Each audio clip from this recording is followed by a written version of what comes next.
Le 1er juillet 2017, j'ai pris 2 grosses valises bien remplies. Je suis allée à l'aéroport, j'ai pris un avion et j'ai atterri dans un pays que je ne connaissais pas. Les 2 années qui ont suivi, il s'est passé ça.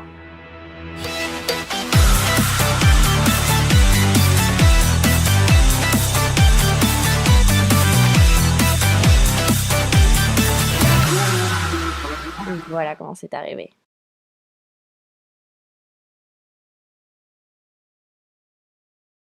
Hello tout le monde, j'espère que vous allez tous très bien.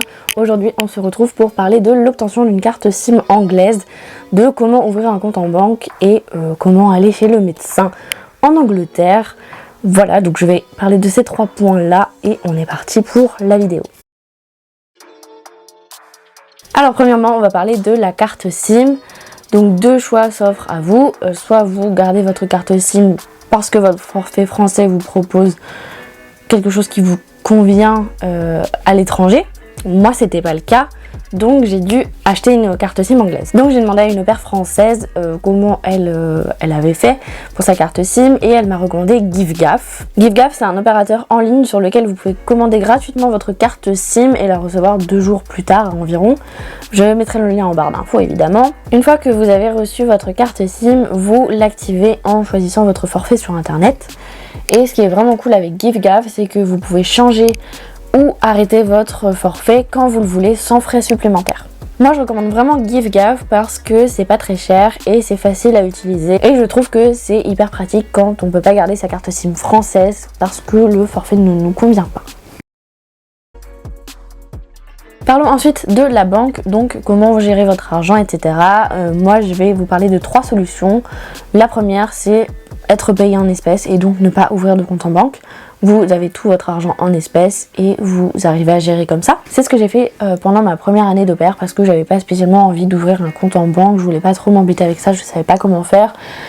Mais il s'est avéré que c'était pas très pratique parce que quand je voulais acheter des places de concert ou commander quelque chose sur internet, eh bien je ne pouvais pas puisque je fonctionnais seulement en espèces et je n'avais pas de carte bancaire. Donc pendant ma première année d'au pair, ce que je faisais c'est qu'en fait je donnais l'argent en espèces à une copine, elle le mettait sur son compte en banque et du coup elle me prenait mes places de concert ou autres.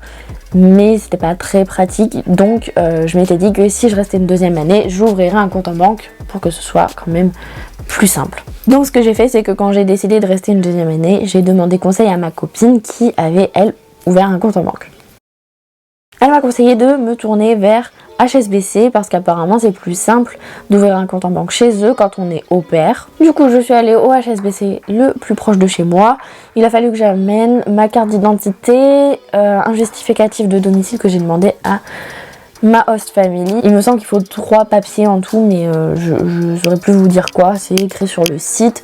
Et si jamais vous pouvez vous renseigner auprès de HSBC. Et j'ai été accueillie par une conseillère qui parlait français en plus, donc c'était plus simple à comprendre. Donc tout simplement on a fait les démarches pour que je puisse ouvrir un compte en banque avec mes petits revenus d'au pair. Du coup j'avais la carte de base qui est gratuite. En quelques minutes tout était fait, 2 jours plus tard j'ai reçu ma carte et quelques jours plus tard encore j'ai reçu le code et c'est tout. Et quand je suis partie, je voulais fermer mon compte en banque, donc j'y suis allée.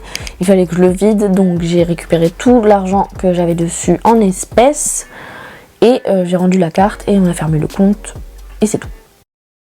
Ou 3e solution, vous pouvez passer par Revolut. Revolut, c'est une société britannique qui propose des services financiers et bancaires. Revolut permet d'effectuer des paiements, des virements et des prélèvements sans frais dans le monde entier. Revolut c'est une banque en ligne, donc tout se passe via l'application. Moi je voulais pas passer par Revolut parce que je voulais pouvoir rajouter de l'argent liquide sur mon compte en banque. Et comme Revolut c'est une banque en ligne, c'est pas possible, il n'y a pas de guichet, il n'y a pas de banque physique. Donc je préférais passer par HSBC. Et enfin parlons du service de santé. Pour ma part, je suis tombée malade à un moment et je devais aller voir un médecin, sauf que j'ai pas pu aller voir le médecin de ma famille vu que j'étais pas enregistrée en tant que patiente chez eux. Donc on m'a parlé d'un dispensaire où on peut aller voir des médecins généralistes gratuitement, sans rendez-vous. J'ai pas eu une très bonne expérience. En une semaine, j'ai dû y aller 4 fois, voir 4 médecins différents pour qu'au final, le 4e m'envoie d'urgence à l'hôpital. Donc par la suite, ma famille m'a ajouté sur leur dossier médicale, en fait ils m'ont rajouté en tant que membre de la famille pour que je puisse aller chez leur médecin au cas où j'ai besoin d'y retourner. Pensez à vous inscrire chez le médecin quand vous arrivez pour éviter des situations comme la mienne. Demandez conseil à votre famille d'accueil, ils vous aideront sûrement à vous inscrire au cabinet médical où ils vont. Et j'ai aussi eu la chance de devoir aller chez le dentiste en urgence. Tout bêtement, du coup, j'ai cherché le dentiste le plus proche de chez moi. Il y en avait un 10 minutes à pied, donc c'était parfait. J'ai dû m'inscrire sur internet pour être dans le registre de leurs patients. Et après, j'ai pris rendez-vous en ligne le plus vite possible.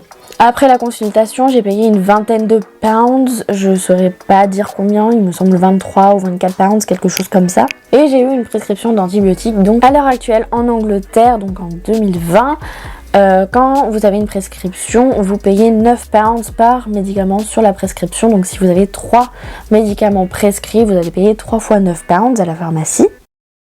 Voilà, j'ai dit tout ce que je pensais important sur ces 3 sujets, j'espère que ça a pu vous aider. Et si c'est le cas, abonnez-vous à ma chaîne, activez la cloche de notification, likez la vidéo et laissez un commentaire si vous en avez envie. On se retrouve très bientôt pour une prochaine vidéo, prenez soin de vous, bye!